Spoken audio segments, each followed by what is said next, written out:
Hello friends, I am Dr. Singh, Assistant Professor, Department of Laws, Punjab University, Chandigarh. I am giving presentation on the module Public Service Commission and Tribunals. Now, in this module, the learners would be able to understand the working conditions of the Public Service Commission. Learners would also be able to analyze the political pressure on the chairman and members of the Public Service Commission. Learners would be able to understand the objectives of the tribunal system in India. Learners would enhance their knowledge with regard to the parts of the tribunals in India. Now, let us start with the Public Service Commission. The Encyclopedia of Britannica, it defines the word civil service. It defines as the body of government officials who are employed in civil occupations that are neither political nor judicial. Now, the public administrative system has ancient roots in India. During the Mughal period, the land revenue system was established. The East India Company used civil services for their commercial purposes. During the British rule, such servants started working for the crown. The British government started the Indian civil service in order to strengthen their own British administration in the United Kingdom. But gradually the Indian civil services were also directed to further India's interest. Now, at present at the central level, we have the civil services which includes all India's services, namely the Indian administrative services. Then we have the Indian forest services, then the Indian police services. Now, there are various central services like the Indian income tax service, Indian railway services, etc. There are three tiers of administration: union government, state governments and the local governments. The state governments have their own set of services. Now, let us start with certain appointments, that how the appointment, qualification and the security of tenure for chairman and members of Public Service Commission will be done. Now, since founding fathers of the Indian Constitution, they intended to set up an autonomous and independent, impartial and integral bodies like the Public Service Commission, both at the central and the state levels. The constitutional provisions protect civil servants from any kind of political and personal influence. The Indian Constitution secures the tenure of chairman and members of the Public Service Commission by providing for a strict judicial procedure for their suspension or removal. The Commission gives unbiased advice to the government on matters vitally affecting the morale of public services. So, this is about the appointment, the qualification of the members of the Public Service Commission.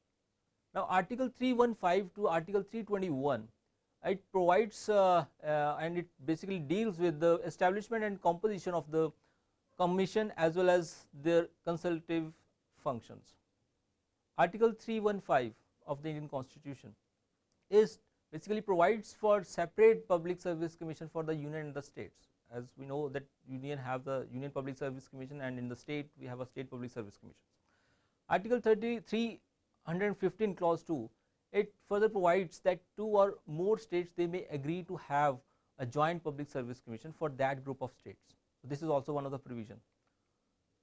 Then we have Article 316, and the chairman and other members of State Public Service Commission are being appointed by the governor. So, it is basically the mode of appointment, that how the members of the Public Service, Union Public Service Commission are being appointed and the members of the State Public Service Commission are being appointed. At the union level, obviously it is President of India which appoints them, and at the central level it is the governor of the state which appoints them. Despite this fact that their tenure of service is fixed, the chairman or member can be removed, and Article 317 of the Indian Constitution, it provides that the chairman or member of Public Service Commission can be removed with the Supreme Court's active involvement on the ground of misbehavior.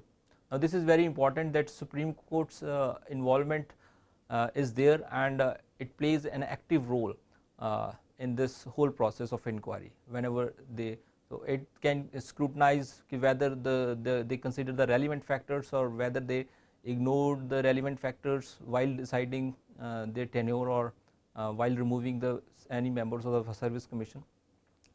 So, but however, the Constitution does not provide the procedure for appointing the chairman and members of Public Service Commission. In Mohinder Singh Gill versus Chief Election Commissioner, New Delhi, it is a case of 1978 in which the Supreme Court said that under Article 316 of the Indian Constitution, the governor of a state has also implied powers to lay down the procedure for appointment of chairman and members of the Public Service Commission. The Supreme Court said, they further declared that the High Court under Article 226 of the Indian Constitution cannot bypass this constitutional power of the governor and lay down the procedure for appointment of the chairman and other members of the Public Service Commission. In Ashok Kumar Yadav versus State of Haryana, Public Service Commission, Supreme Court said that the Public Service Commission should have competent, honest, independent and efficient persons who would not breach the public confidence. It is only the chairman and the members having such reputed character who could make selections on the basis of merit. So, this judgment was very important in order to bring the transparency, accountability, independence, self-reliance of the institution. It is a very respected institution, that it should comprised of reputed persons. Then there is a qualification for the chairman and the members of the Public Service Commission. The Supreme Court in Meher Singh Saini versus Meher Singh Saini, Chairman, Haryana Public Service Commission, 2010, the Supreme Court said that it is a function of the Parliament to draw out the guidelines for qualification for the chairman and the members of the Service Commission, Public Service Commission. The Supreme Court said that the courts are not the appropriate bodies to draft guidelines regarding the qualifications for the appointments of the chairman and the members of the Public Service Commission under Article 316 of the Indian Constitution. Recently decided the Supreme Court very famous judgment, that is of TSR Subramanian versus Union of India, in which the Supreme Court was considered as an appropriate body to awake the government so that they would make reasonable guidelines on all issues of an efficient civil service system in India. In this case, the Supreme Court directed the central, state governments and the union territories to constitute their own civil service boards so that it can make recommendation on all transfers and postings. The court said that fixed tenure of bureaucrats brings professionalism, efficiency and good governance in the system. Most importantly, the Supreme Court held that the civil servant, they should not take and follow any verbal order from any executive authority or any member. They should act only on the written orders. This is very crucial judgment in this regard. The Supreme Court said that the civil servants must also be protected from any kind of arbitrary powers of administrative seniors and critical executive members.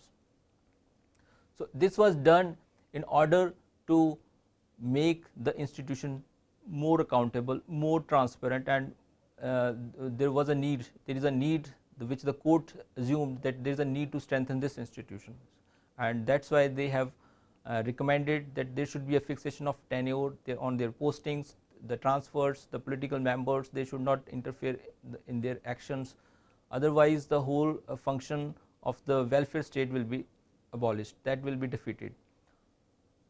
Now, there is again in order to further strengthen the institution, there is a prohibition on the reemployment. Reemployment, Article 316, which provides for the ineligible for reappointment. A member of a Public Service Commission, he cannot be reappointed as a member to that office. Article 319D, it further prohibits a member of the Public Service Commission from taking employment under government.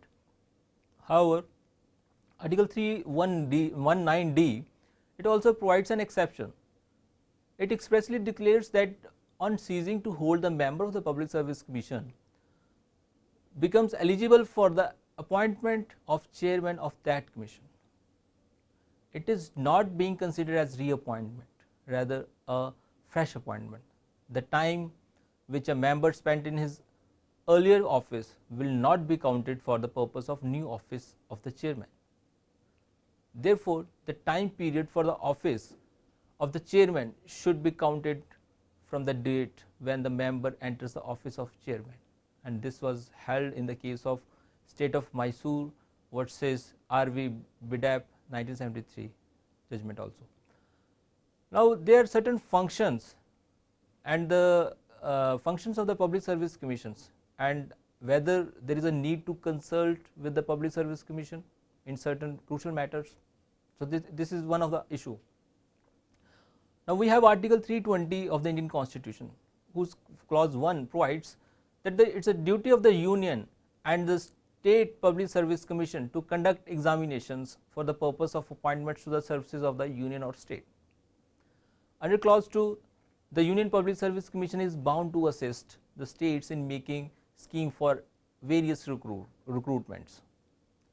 The Supreme Court in UPSC versus Girish Jayanti Lal, it is a judgment of 2006, when the Supreme Court held that a regular appointment to a post under the state or union without issuing proper advertisement inviting applications from eligible candidates and without holding a proper selection where all eligible candidates get a fair chance to compete would violate the guarantee enshrined under Article 16 of the Indian Constitution.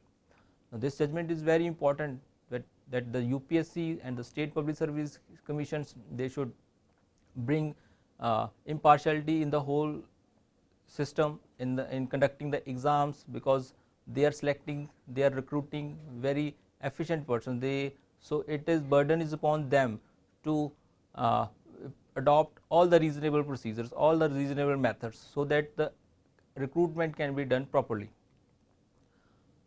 The Public Service Commission has power to cancel results of the examination under certain circumstances. Supreme Court in the case of Kumari Anamika Mishra versus UP Public Service Commission held that before cancelling any such result, the commission should have some strong and justified reasons. Of course, this is very important, that the administrative authority action should have been taken on irrelevant things, or they have ignored the relevant things for the purpose of judicial review of the administrative action. So, it is very important that the court should have this power, and they can exercise this power only when they have the justified reasons and they have the strong reasons. And moreover, in this case, in case there is no defect in the written examination and the sole objection was confined to the exclusion of a group of successful candidates in the written examination from the interview, the court found no justification in cancelling the written part of the recruitment examination. Then we have Article 320 clause 3C, in which it provides that Union Public Service Commission shall be consulted on all disciplinary matters affecting a person serving under the Government of India in a civil capacity, including memorials and petitions relating to such matters. The proviso to Article 320 clause 3, it provides that the President, as respects the all India services and also as respects other services and posts in connection with the affairs of the Union, and the Governor as respects other services and posts in connection with the affairs of a state, may make regulations specifying the matters in which either generally or in any particular class of case or in any particular circumstances it shall not be necessary for a Public Service Commission to be consulted. Now, whether Article 320 clause 3C is mandatory or not, this is again very important issue. The question whether an expression used in a statutory provision is compulsory in nature or not has to be interpreted in its total context. And the mere expression that the word shall alone is not decisive of the matter. Similarly, the whole provision of Article 320 clause 3 cannot be read in a mandatory way. Otherwise, any appointment made to the Public Service Commission in violation of Article 320 clause 3C would adversely affect the innocent and faultless candidates. Such injustice was not even imagined by the makers of the Indian Constitution. The Supreme Court of India, in the case of State of UP versus Manbodhan Lal Srivastava 1957 judgment, said that the provisions of Article 320 clause 3C of the Indian Constitution are not mandatory and they do not confer any rights on a public servant, so that the absence of consultation or any irregularity in consultation does not afford him a cause of action in a court of law. Another case was Union of India versus T.V. Patil. The Supreme Court held that the provision of Article 320 clause 3C of the Indian Constitution are not mandatory. Again, it was reiterated in this case that it is not mandatory. The constitution makers envisaged that the consultation is not mandatory in certain class of cases. However, in the decision of the Union of India versus T.V. Patil had been held per incuriam in the case of Union of India versus S.K. Kapoor 2011 judgment.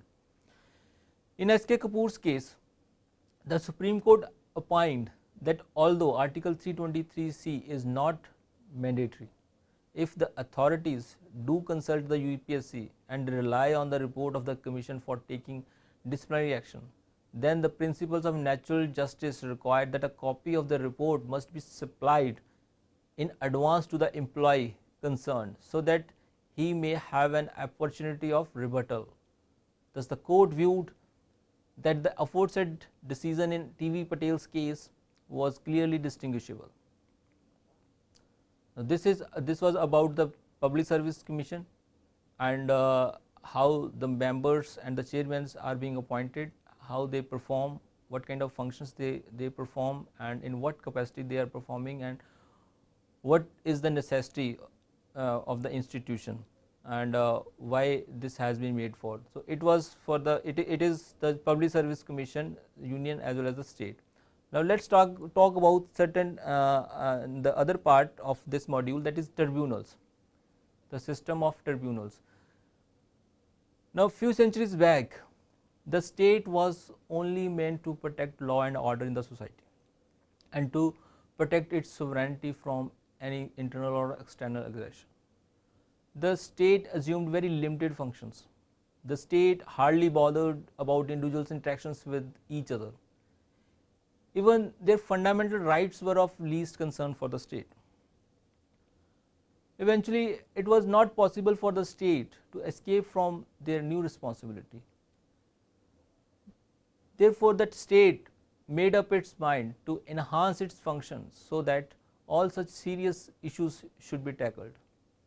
For this, the state started making its regulatory presence in all spheres of the society, like education, industrial relations, transportation, welfare institutions, institutions of public services, etc.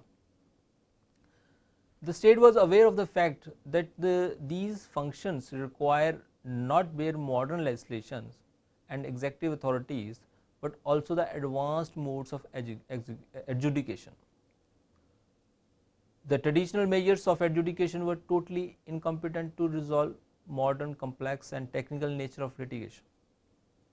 Such matters could not have been resolved in the traditional courts, which were already under the burden of a huge number of pending cases. So, therefore, the state devised new techniques of adjudication, including ADRs, like alternate dispute redressal mechanisms, resolutions, tribunals, special courts, etc. ADRs of many kinds, that is, we have nowadays mediation, arbitration, conciliation, by which they resolve the matter outside the mean courts of law. And why it is so? Because the courts are very traditional in nature, they are very rigid in nature, they have to follow the rigid principles of CPC and CRPC and various other things, and where the modern litigations, the nature of litigation is very complex in nature and very technical in nature. So, they require the special attention, they require the special treatment, and definitely for that matter we need special courts, we need special tribunals, we need special arbitration methods. So, for that matter we have arbitration, mediation, conciliation. Then in the gram न्यायालय purpose is again to provide the speedy justice and chief justice. Gram न्यायालय are their rule courts which are being known as rule courts. These all are the ADRs, and all these special tribunals, all these ADRs, they have a same status as that of a decree of a civil court or any other court. And why this is for? This is for to give the authenticity and to give the more fruitness to the whole concept, that is to speedy justice, to chief justice, access to justice. Among all these adjudicatory bodies, tribunal is one of the most significant and efficient mode of resolving special matters.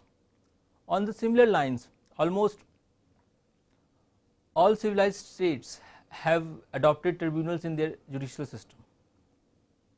They have created different tribunals for different subject matters like income tax tribunal, administrative tribunal, industrial tribunal, etc. The tribunals do have exclusive original jurisdiction over special matters.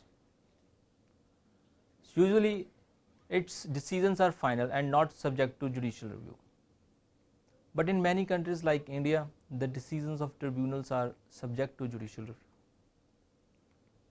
Because in India, judicial review is the basic feature of the Indian constitution, and no legislation can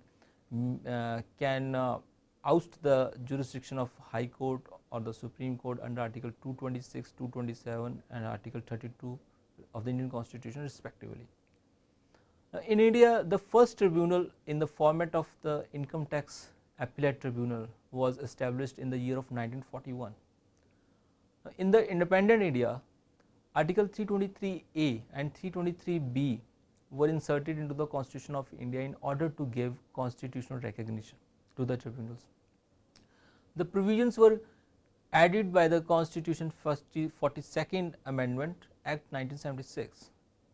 The idea behind the adoption of tribunal system in India was very much clear, and it was to reduce the mounting arrears in high courts and to secure the speedy disposal of the service matters, revenue matters and certain other matters of special importance in the context of socio-economic development and progress. Obviously, India was growing, India was developing at that juncture, so such speedy justice was also required.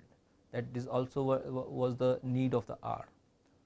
So, tribunals are being constituted under a statute to decide disputes arising with reference to that particular statute or to determine controversies arising out of any administrative law.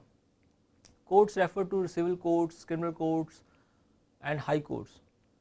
Tribunals can be either private tribunals like arbitral tribunals, as we have already discussed, or the tribunals constituted under the constitution, or tribunals authorized by the constitution, administrative tribunals under Article 323A, and the tribunals for other matters under Article 323B of the Indian Constitution, or it may be statutory tribunals.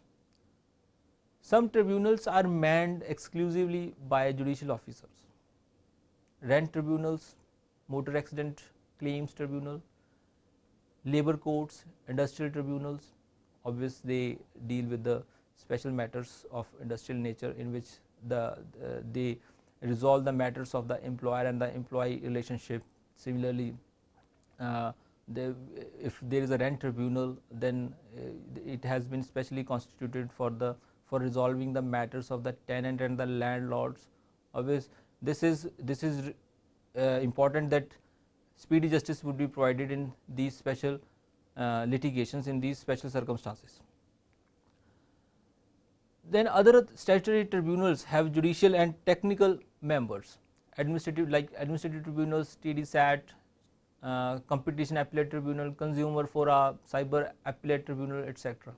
Presently, we are now seeing that we have cyber appellate tribunals, we have state information commissions and different information commissions, appellate commissions, so which are dealing with the new things, in which the new kind of litigations are emerging, new kind of disputes are arising.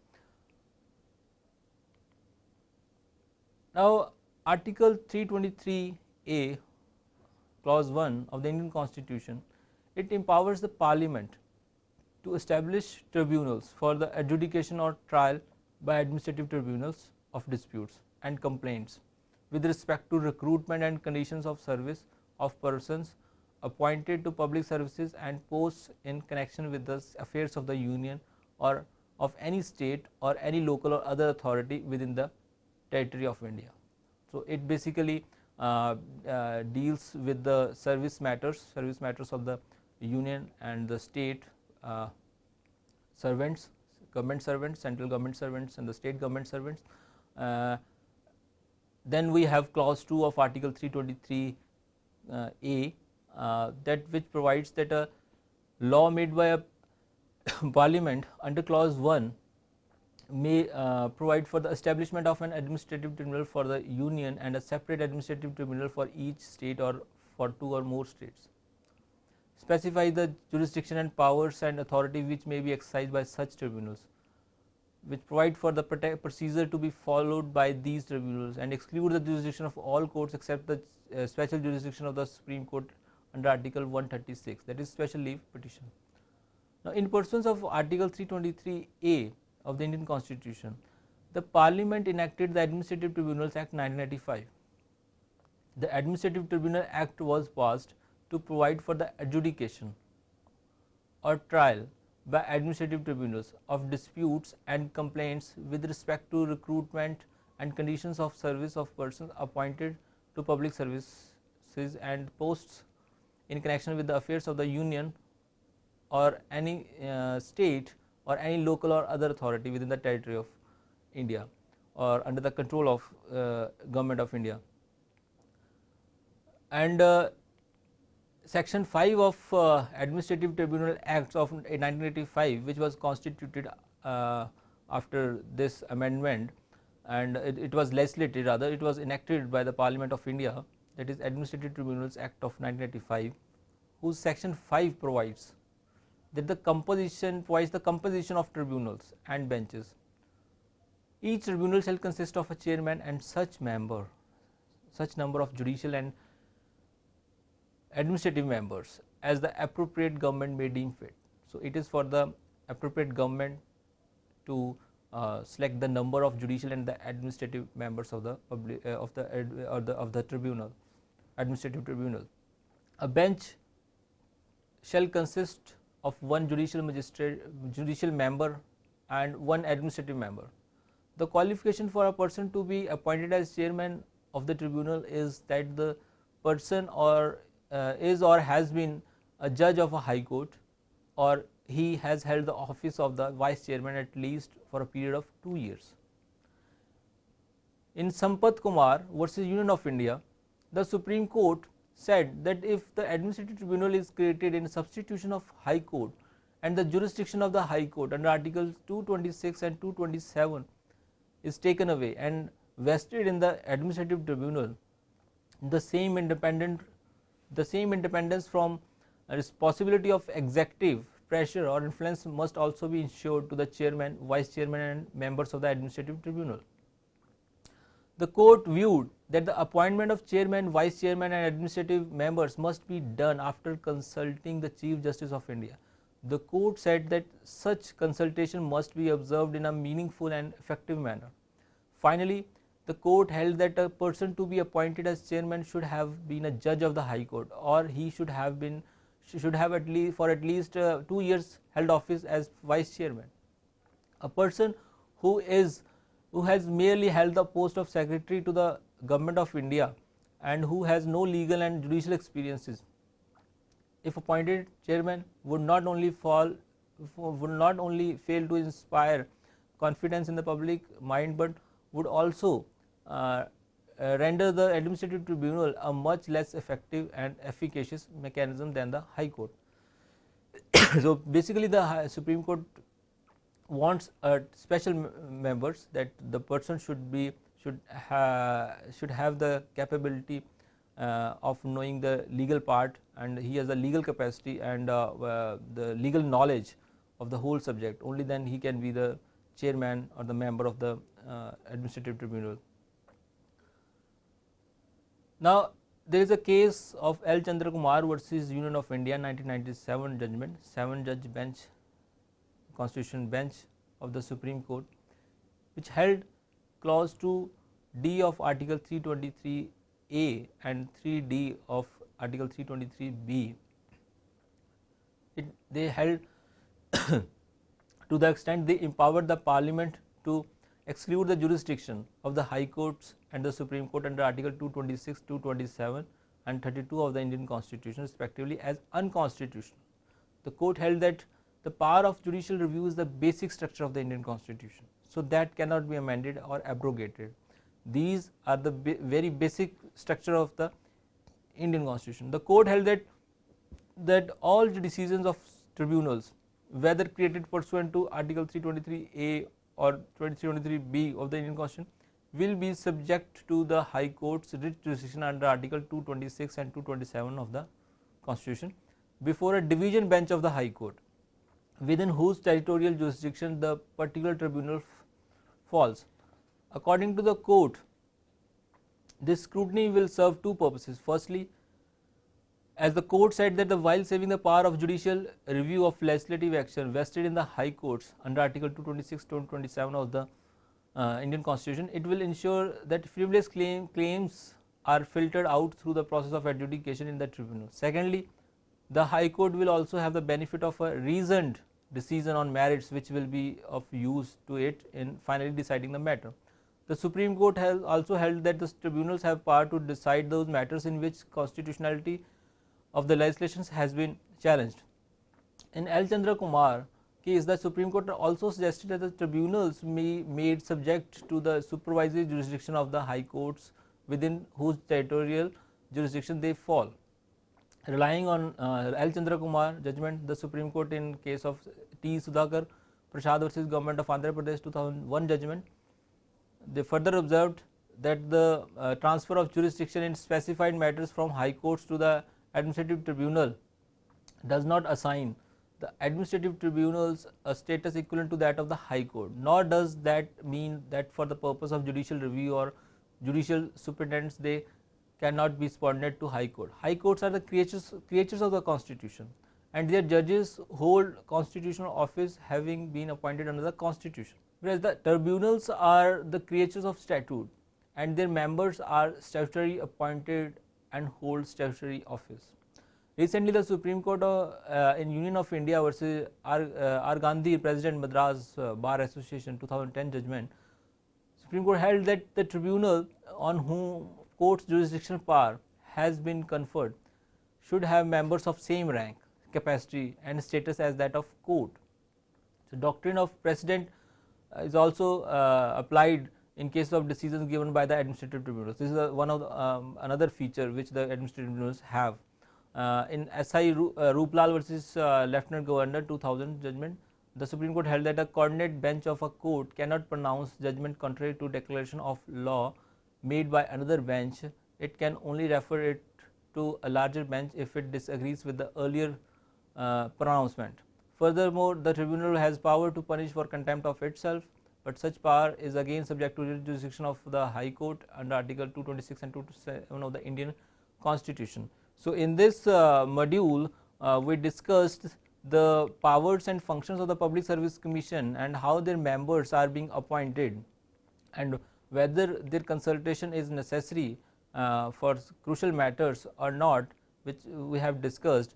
And moreover, we have discussed the recent judgment in which the Supreme Court has tried or endeavored to bring more transparency in the whole system and more accountability in the whole system of civil service, and they have said that the bureaucrats or the public servants, civil servants, they should not act on the verbal orders, rather they should act on the written orders only, and the tenures of their service should be fixed, and there should also the transfers, the process of transferring them, their postings, they should be regulated. This has been recommended by the Honorable Supreme Court of India. And another thing which we have discussed in this module, that is of administrative tribunal. Administrative tribunal has been developed in order to provide speedy justice and in order to reduce the backlog of the cases which are pending before the different courts of law. So this is administrative tribunal is very important in order to resolve or to redress the new complex issues and new technical issues which cannot be resolved in the old or the traditional ways of adjudication. So administrative tribunals are very important. Again, in this module we discussed that judicial review is the basic structure of the Indian Constitution and which cannot be amended, and even administrative tribunals are under the control of the High Court's jurisdiction under Article 226 and 227 of the Indian Constitution. Thank you.